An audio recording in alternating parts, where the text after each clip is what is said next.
You're listening to the European Parliamentary Research Service podcast on new priorities for EU-Africa cooperation.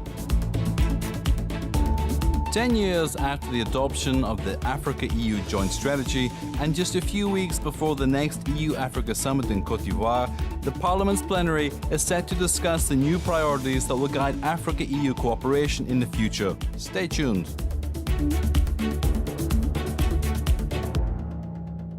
In an ever-changing world, one thing is sure. Africa and Europe will remain each other's closest neighbours.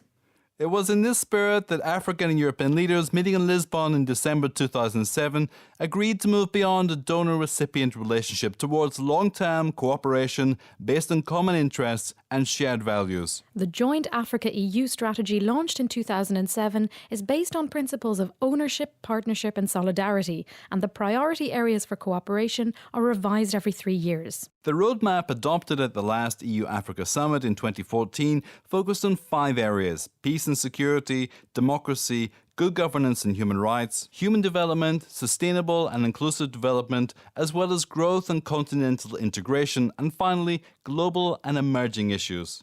And notable successes have been achieved in many areas.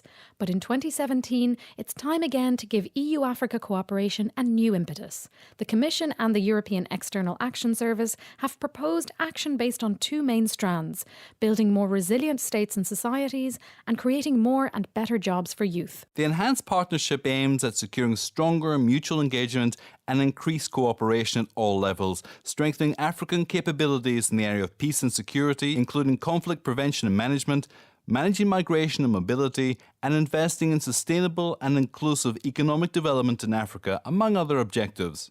Ahead of the EU-Africa summit in Abidjan at the end of November, which is to focus on youth, civil society representatives are demanding a greater role for civil society in the implementation of the Africa-EU strategy, and youth organisations want to seize the opportunity to secure a greater say in the future of Africa. But the European Parliament has also come up with its own recommendations for the future of EU cooperation with Africa. MEPs on the Development Committee want future cooperation to focus on economic development, good governance including human rights, human development through better education and health, migration and mobility, and environment and climate change. MEPs consider resilience to be the key concept for tackling African challenges and highlight the importance of responsible investment and trade. They also recommend a holistic approach to migration, taking into account the demographic situation and its root causes, and stress that development aid should not be made conditional on cooperation on migration. Parliament's plenary is scheduled to vote on the proposals next week in Strasbourg. We'll be following the vote. You're listening to the European Parliamentary Research Service podcasts.